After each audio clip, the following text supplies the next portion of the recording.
Dear students, আজি মই তোমালোকক পুনৰ এটি নতুন ভিডিঅ'লৈ স্বাগতম জনাইছো।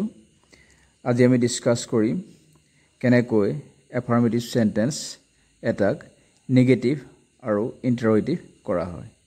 ঠিক আছে, আমি এতিয়া সেন্টেন্স তিনিটা আজি লৈ আহিছো। সেই সেন্টেন্স তিনিটা তোমালোকৰ ওচৰত মই পঢ়ি দিব বিচাৰিছো। ঠিক আছে, let's go to the sentences. Number 1, তোমালোকে দেখিছা। Number 1, Robin is sleeping. Number 2, mother cooks food. Number 3, he saw a bird yesterday. ঠিক আছে, এতিয়া আমি ফার্স্ট সেন্টেন্স লৈ আহিছো। কি আছিল? Number 1, Robin is sleeping. দেখিছা, অর্থাৎ ৰবিনে শুই আছে বা ৰবিন শুই আছে।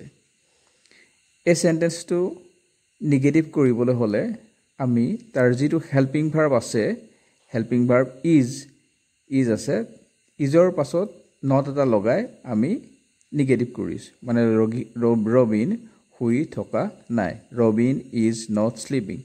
তেনেদৰে ইন্টাৰগেটিভ তোমালোকে দেখিছা, ইজ ৰবিন স্লিপিং। ইয়াত যিটো হেল্পিং ভাৰ্ব আছে, ইজ হেল্পিং ভাৰ্ব আছে, সেই ভাৰ্বটো সাবজেক্ট ৰবিনৰ আগত বহিছে। আৰু সাবজেক্ট ৰবিনৰ আগত ইজ হেল্পিং ভাৰ্বটো বহি স্লিপিং যিটো আছে প্ৰিন্সিপাল ভাৰ্ব আছে, তাৰ আইএনজি ফৰ্মত আছে, সেই স্লিপিংটো পিছত ৰবিনৰ পিছত বহিছে। অৰ্থাৎ আমি ইয়াত দেখিছো যে আমি আকৌ যদি সেন্টেন্সলৈ যদি যাওঁ, ৰবিন ইজ স্লিপিং। ইয়াত যিটো সেন্টেন্সটোত ভাৰ্ব হৈছে, ভাৰ্বৰ দুটা পাৰ্ট আছে, এটা হৈছে ইজ আৰু এটা স্লিপিং। আৰু ইজ ভাৰ্বটো হৈছে হেল্পিং ভাৰ্ব, স্লিপিংটো হৈছে প্ৰিন্সিপাল ভাৰ্ব আৰু এইটো আইএনজি ফৰ্মত আছে।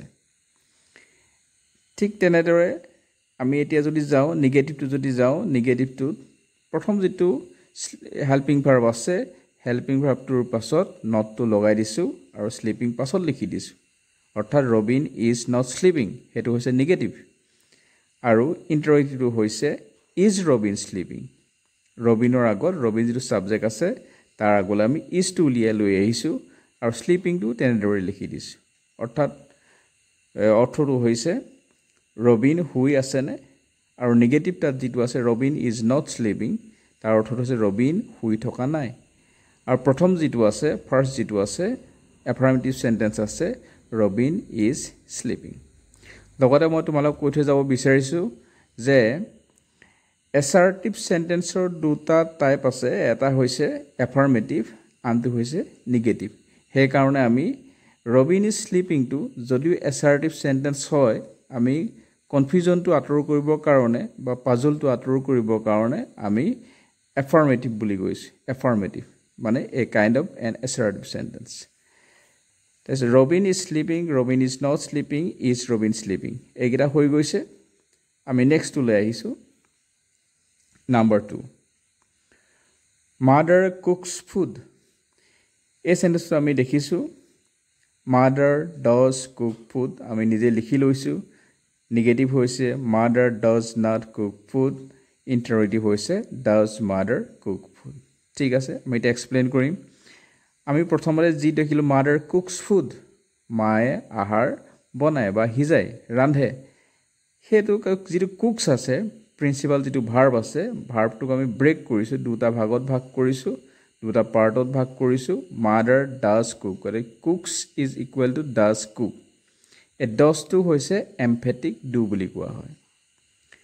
আৰু এই এনেকুৱা ধৰণৰ sentence mother does cook food, যিটো ডজটো লিখাৰ কাৰণে আমি কুক লিখিছো, এছটো লিখা নাই। ওপৰত আছিলে কুকছ, তলত লিখিলো does cook. That means cooks is equal to does cook. অৰ্থটো একেধৰণে হলেও ইয়াত অলপ জোৰ দি অৰ্থটো প্ৰকাশ কৰে, যিহেতু ডুটো হৈছে এমফেটিক ডু। আৰু এনেকুৱা ধৰণৰ সেন্টেন্সক কি বুলি কোৱা হয়? এমফেটিক সেন্টেন্স বুলি কোৱা হয়। এইটো মনত ৰাখিবা।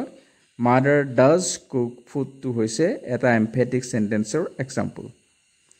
মায়ে ভাত ৰান্ধে, মায়ে ভাত ৰান্ধে, জোৰ দি কথাটো কোৱা হয়।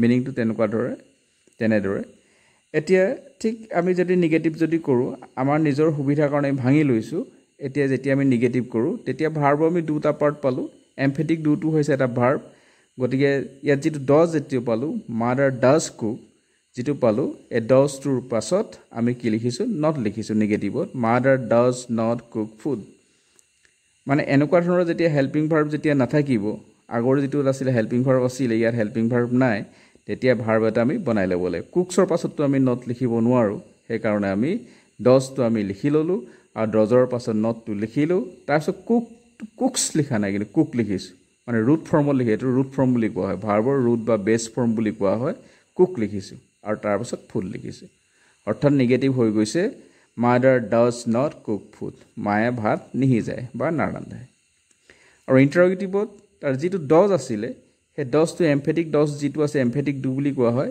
ডজটো আছিলে সেই ডজটো আগলৈ লৈ আহিছোঁ কাৰণ আমি দুটা ভাৰ্ব বনাইলোঁ দুটা পাৰ্টত আমি ভাৰ্বটো ভাগ কৰি পেলালোঁ ডজ এণ্ড কুক গতিকে ডজটো আগলৈ লৈ আহিলোঁ মাদাৰ তাৰ পাছতো বহি গ'ল আৰু কুকটো তাৰ পাছত থাকিলে ফুডটো তাৰপিছত আৰু লিখি দিলোঁ গতিকে does mother cook food interrogative sentence হৈছে ইয়াৰ অৰ্থটো হৈছে মায়ে ভাত ৰান্ধানে ই প্ৰশ্ন কৰিছে নিগেটিভটোৱে হৈছে নয়াৰ্থক বুজায় এফাৰ্মেটিভটোৱে হয়ৰ্থক বুজায় আৰু ইণ্টাৰগেটিভটোৱে প্ৰশ্ন সোধে এতিয়া আমি ইয়াৰ পিছৰটোলৈ আহিছোঁ number 3 he saw a bird য়েষ্টাৰডে ঠিক আগৰটোৰ দৰে আমি এই যিটো চ আছে চৰ পিছততো আমি নট লিখিব নোৱাৰোঁ সেইকাৰণে আমি ইয়াত লিখিছোঁ he did see a bird yesterday আৰু নিগেটিভ লিখিছোঁ he did not see a bird yesterday আৰু ইণ্টাৰগেটিভ লিখিছোঁ did he see a bird য়েষ্টাৰডে